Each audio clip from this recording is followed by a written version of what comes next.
Bonjour à tous, c'est Jacques de Soigny Photo. Aujourd'hui, on va vous présenter deux nouveaux boîtiers Canon. D'abord, l'EOS R50, qui est un boîtier APS-C d'entrée de gamme et qui sera idéal pour découvrir la photo et la vidéo. Ensuite, le nouveau Canon EOS R8, qui est le nouveau full frame, qui va remplacer l'EOS R et qui va se situer donc entre un EOS RP et un EOS R6 Mark II. Alors, l'EOS R50, c'est un boîtier super compact et léger, quand même doté évidemment d'un viseur électronique et d'un écran orientable. C'est un boîtier qui pourra s'adresser aux débutants par sa simplicité ou aux personnes qui en ont marre d'être limitées avec un téléphone portable ou un smartphone, pour pouvoir par exemple gérer la vitesse ou la profondeur de champ.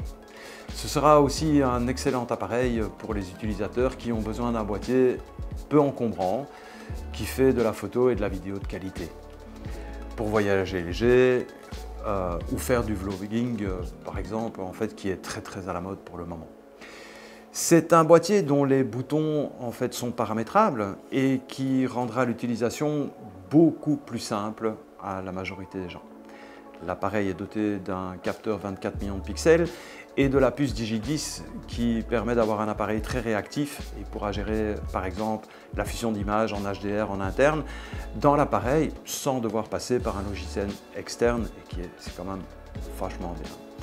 Il est capable de prendre des photos en rafale jusqu'à 15 images secondes et il est doté du célèbre système autofocus Dual Pixel CMOS dont on n'a plus besoin de faire l'intérêt.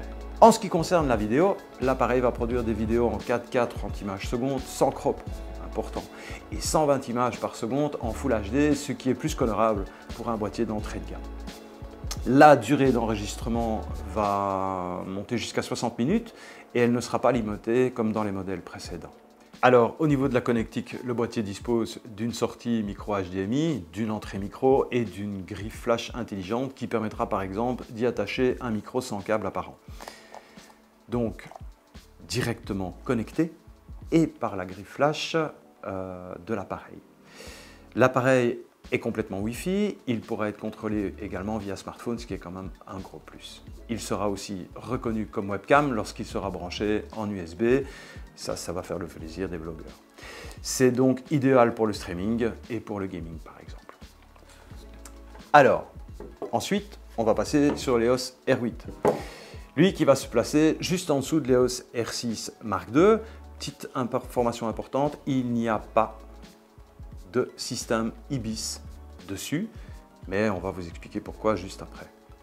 Donc c'est donc un appareil full frame d'entrée de gamme. Le R8 hérite de pas mal de technologies du R6 Mark II dans un boîtier qui est beaucoup plus compact, avec une sensibilité étendue jusqu'à 204 000 ISO. Un capteur CMOS de 24 millions de pixels, ce qui est la norme maintenant chez Canon, du moins sur le nouveau boîtier. Et c'est un boîtier qui sera idéal surtout pour faire de la photo de paysage ou de portrait. Canon annonce une dynamique du capteur vraiment meilleure pour cette nouvelle génération, on vérifiera après. Et en vidéo, on a du 4K 60 images secondes sans crop s'il vous plaît. Ce qui est vraiment très bien dans cette gamme vis-à-vis de la concurrence. Plus de limite à 29 minutes pour ce boîtier non plus, donc on annonce environ 2 heures d'enregistrement idéal en mode vidéo standard. C'est un boîtier qui bénéficie aujourd'hui d'un mode anti-pompage pour une mise au point plus douce en vidéo. En ce qui concerne l'autofocus, on a la dernière version du Dual Pixel CMOS, capable de détecter les humains, les animaux, mais aussi des véhicules tels que les motos, les trains et les avions. Et une rafale qui monte jusqu'à 40 images par seconde en AF tracking. En ce qui concerne l'ergonomie, on a un viseur de 2 300 000 pixels, un slot de carte en carte SD UHS 2. Le boîtier est ultra compact avec seulement 461 grammes. Une connectivité Wi-Fi, un USB-C qui permet aussi d'utiliser l'appareil en guise de webcam, streaming ou pour le gaming.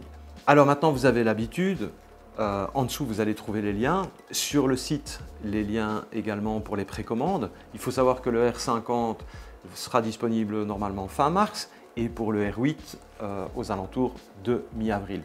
Les boîtiers seront bien entendu en démonstration lors de notre journée Touch and Try du 23. Du moins on l'espère s'ils sont arrivés, mais en tout cas on a un très bon espoir. On n'a pas exactement une idée par rapport aux quantités qui nous seront livrées au magasin, donc n'hésitez pas à précommander. First in, first out. Donc voilà, à bientôt, au revoir.